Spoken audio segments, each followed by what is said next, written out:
Yeah. Hello, David. Hi. Would you mind introducing yourself to the audience and telling us a little bit about your work?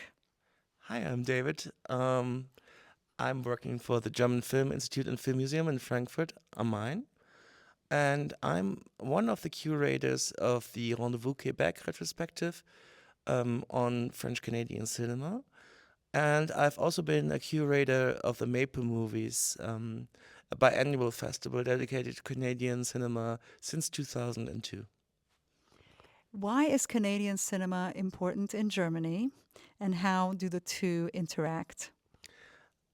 I would say Canadian cinema is important not only in Germany, but Canadian cinema as one of the world cinemas, you might say, is very peculiar and special, at least to me. And I think over the years I've realized it's also to other people because it's um, a cinema. If you talk about Quebecois cinema, which is the focus of this retrospective, of course, it's the only French speaking community within North America, but also in relation, if you see Canada in relation to the US and to Hollywood, Canada has a long-standing film tradition as a location. It has a lot of service industry since the beginnings of film, actually, but it's not that recognized worldwide as a filmmaking nation or nations, you might say, if you talk about indigenous nations and First Nations. So the initial idea was to raise awareness for this national cinematography or these cinematographies, and I think there's a lot of very distinct, unique voices within Canadian cinema, which might be that there's always a kind of a struggle for identity, um, because the Canadian nation or the nations within Canada are always in dialogue or also might be in dispute sometimes when it comes to the notion of identity, as and this reflects in the arts as well, but in a very productive and beautiful way, I think, and which also, in my opinion, poses some very exciting and interesting and unique alternatives to what we might conceive as North American cinema. Would you go into that? So, North American cinema. How is Quebecois theater? Theater. How is We are in a theater here. How is Quebecois film or cinema different from the other part of Canada, so the English-speaking part of Canadian cinema? And how does this? You mentioned Hollywood. So, are we going to say that American cinema is Hollywood? No, I wouldn't go so far. That would be unfair to a lot of U.S. American filmmakers, of course, because they wouldn't identify as Hollywood or film industry filmmakers, not and they don't see their works as commodities. But I think in the economical relation and in the historical relation, and I wouldn't say that there is an aesthetic difference per se between Quebecois cinema and Anglophone Canadian cinema. But the difference is that Quebec, because it is a region which is also defined by its language, has a very successful film industry in comparison, because they have a kind of a star system and they have very popular features, whereas the Canadian Anglo-Canadian cinema, at least the years I can talk about, was defined by very exciting films which didn't find their audiences, because they were confronted with the with the overabundance of English language films from the US, of course, which dominate when we talk about screens and releases. Feature releases from the US used to dominate the market, whereas the French Canadian films had the exclusivity of being in French. But tonight, in regards to the program we are presenting now, La Face de Diversité, it's very important to say that it's not a colonial narration. I think Caroline probably talked about this as well. Just to realize there's a multitude of identities, voices, and cultural traditions within the territory, which is Canada.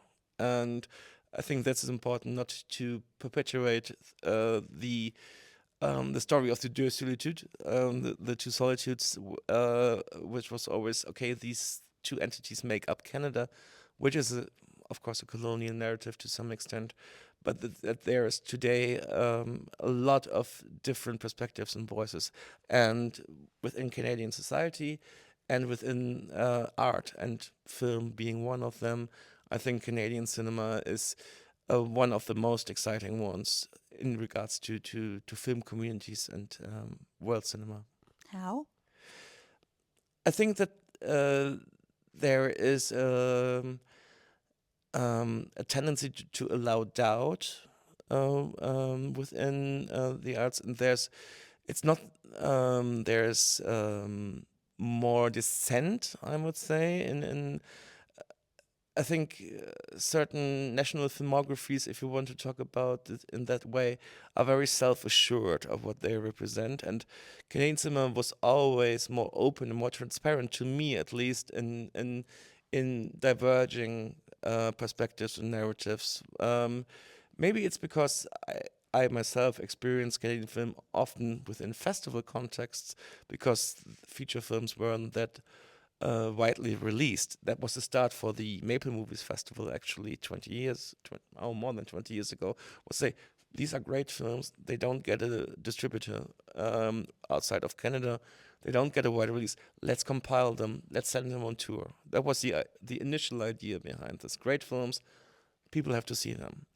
And I think that evolved more into a deeper exploration of Canadian cinema and Québécois cinema and indigenous cinema from Canada, and the feedback we're getting both from the filmmakers but also from audiences is very assuring in that way, that people are often surprised to see these films, and I think. These are entertaining films as well. These are exciting films, but these are films that people are not usually exposed to if they're not part of a festival circuit, if they're not diving into this the stuff. So the idea of these festival tours is to give these films another platform to let audiences discover them. Do you think there is some sort of a leitfaden, there's a similarity, or there's at least an artistic spirit that guides independent movies around the world? Do you think that there's something that connects independent and experimental movies regardless of what nation or what culture they come from? And I say this with perhaps with like a second part to the question. We are in the Metropolis Kino, and it's a brilliant movie theater that actually shows experimental movies, that shows documentary movies, that shows international movies, etc.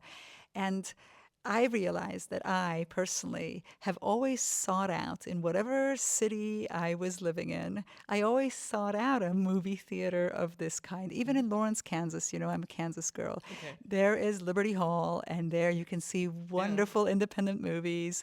So do you think there is this kind of universal, global appeal to independent movies, and is there like something that connects them? I think I wouldn't dare to say that there is a common aesthetic sense or a common, even a common set of tropes, but I would say there's a certain kind of very bare to bones ethics to true independent filmmaking.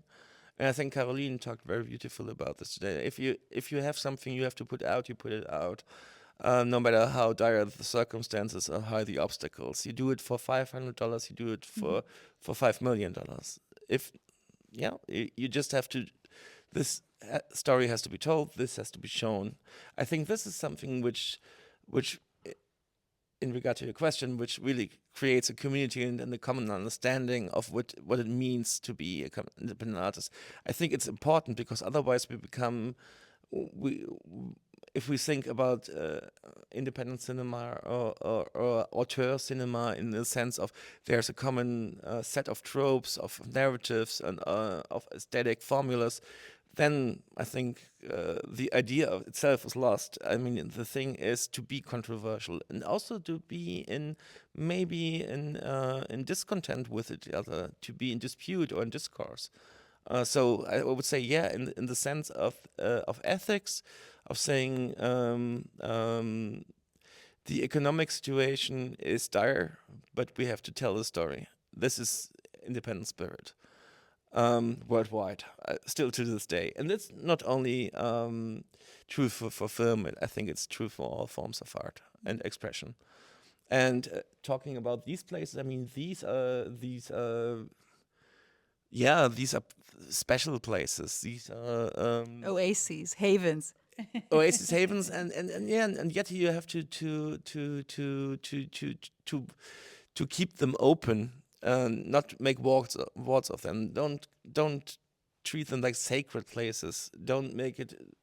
I mean, people often talk about in terms of theaters or cinemas from cathedrals, and I understand it in terms of the architecture or the reverence that the space might create. But I think it's really important that these spaces keep open for a very vivid and current discourse and let everything. I've seen drag shows in this theater, Yeah, so that's exactly the point. Exactly the point, because otherwise we become worshippers of a film heritage, which is important to preserve film heritage. I mean, I work for a film heritage institution. This is very dear to my heart, and I think it's also really it's one of the major cultural obligations we have to preserve our heritage and to also expose new generations to heritage. But places like a cinema, and I think cinema as a dispositif is one of the really in its open sense, in its not elitist sense, cinema is one of the places which is very permissive of letting other voices in, letting people in. Those are not forbidden places and not classist places. Cinemas have to be open for everyone. And I am very, very grateful that places like the Cinemathek Hamburg exist. And other communal theaters in Germany, which is an amazing network, which is also enabling us to do this tour. We had a lovely conversation about German cinema in the hallway during the reception. Would you tell us maybe the parts that you'd like to share with us? I mean, with the audience. No, of course, no. I think German cinema is much better than its public reputation. I think Germans tend, and it might be. Being German, I allow myself to say that Germans tend to underline the negative aspects or their negative perception of things. I think that German cinema as a whole is one of the great national filmographies. And I mean, we have even more than one national German because we went through so many nations as a space. I mean, we have East German cinema, which has its very own tradition. We have, of course, the cinema of the Weimar Republic. We have also the cinema of Nazi Germany, which is a very challenging, but also not to be neglected part of our heritage. We have to confront it. We have a very, very exciting and still relevant new German cinema of the 60s, 70s, which informed much of world cinema, actually. If you see Fassbinder, Wenders, but also maybe not so prominent voices like Elfie Miekisch, Helge Sander, great filmmakers. And always in Germany, I think in this regard, maybe not so different from Canada, but from a whole different historical outset, of course. But in terms of always addressing the questions of identity, of place, of history, I think German cinema, maybe sometimes not to its own best benefit, is very, very focused also on its place, on its origin. And otherwise, I think we are facing the same problems and challenges as other countries when it comes to filmmaking, and as we are luckily also a nation that funds filmmaking. I'm happy to see that new voices are emerging within the last years, and I think German cinema is maybe in terms. I think it has become, at least in my perception, more contemporary, more immediate in the last years, and there's a lot of great voices emerging. Not only in feature filmmaking, but also especially in maybe in these spheres that many audiences are not aware of, in short films and so on. There's a long tradition of short film cinema and great festivals, and we have an abundance of great festivals in Germany. We have the great privilege of having these communal theaters. I think we always tend to look at the negative side, but we have wonderful film heritage institutions. We have film museums. I think Germany is a good place for film. What independent filmmakers, German filmmakers, would you want to point out? Contemporary. No, independent is difficult in Germany because many independent filmmakers or independent productions are released through a wide, greater distributor. So I wouldn't talk about independent films, but we had a very lively mumblecore scene a couple of years ago, Alex Ranisch and people like that who were really doing something which was new to Germany. But I think, and these are now also household names. You're talking about people like Maren Ade, Completes in Film. I think doing great work as a production company, but also as a hub for artists and focusing people. But I don't want to pick out one of them because I think, as in any regard, diversity and the multitude of perspectives is important. And I think Constantine film is just as important. And it's important to have a mainstream cinema or a commercial successful cinema, because only in the competition between alternative voices and prominent voices, and cinema is a popular art form.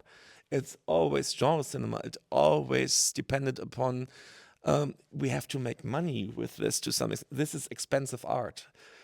And it's always this you might say this tension between film being a commodity and film being art.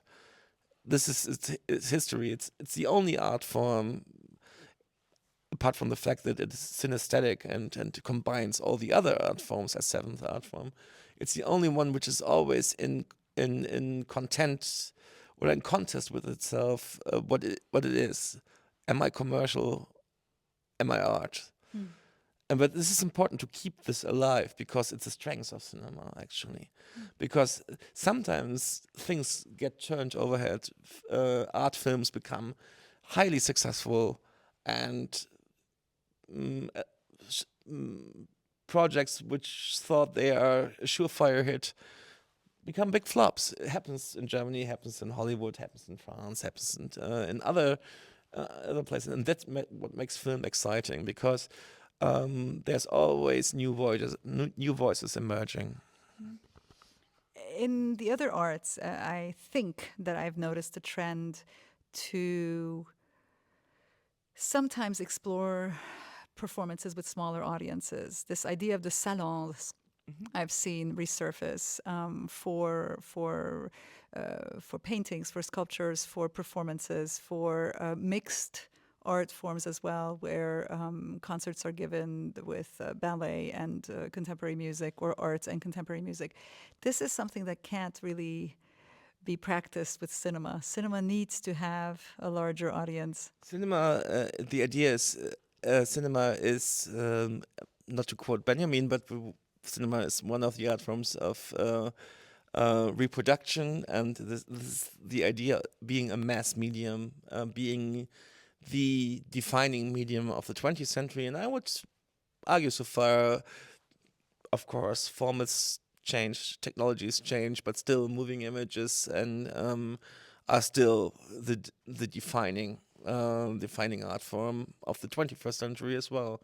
So yes, but talking about spheres, but because I talked with Caroline about this, and And this is also something to do sustaining yourself as an artist, but also with different.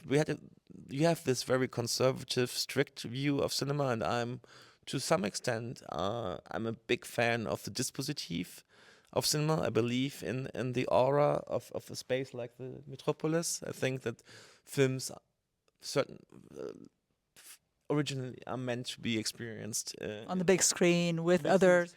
with, yeah, not walking around, sitting there in some sort of anonymity, but with others, a communal experience, but still not as class as a theater or opera, you might say. But yet again, I've also experienced that certain works, especially audiovisual works, work very well in exhibition spaces that work very well as installations. So I wouldn't be so assertive and to say film only has as not. And I mean, film has to evolve. Audiovisual art has evolved, and then we're talking about media and audiovisual art today. Film, in the historical sense, will always be a very powerful artistic mean, but it's not alone in the audiovisual arts. No. And the evening belonged to Caroline Monnet, and she absolutely plays with this. She absolutely mixes. You asked her this question as well, sort of which of her audio-visual works are art, which are actually only cinema. To what extent does she play with this? Because she has also art forms where she plays with it. Yeah, no, exactly. I think she very consciously confronts the question, what are the right means to get across what I want to do, and I think she made a very powerful point to say, when it works, the message, when it works for the message, when it works for my intent, I think we believe. Then these are the right means. She doesn't limit herself to some sort of purism in art form, but she has a very clear, distinct voice as an artist, and she takes the means which are right for the purpose of the project. And I admire this, and that might be what she did with one of her early films, The Black Case, to employ the conventions of horror cinema, for example, for a certain narrative. But she can, The black box. yeah, The Black Case. Sorry, black case. Yeah. But on the other side of the spectrum, she can go full experimental and explore. And I think that it keeps you, as a viewer, it keeps you on your feet because you don't know what to expect from her. And this is what's exciting in any form of art, not to be sure. I mean, people are always content to see what they already know, but this is a place, and this is art. I mean, this is something which should challenge you to a certain extent. I could keep talking to you for hours, but I think they're closing down the cinema. So thank you so much for taking so much time. We'll have to repeat this so that we keep exploring our Anytime. philosophical Lovely show. ideas. Thank you so much for your time, and thank you for your interest in our cinema and in our tour. Thank you. Thank you. I think we're literally closing it down. They're kicking us out.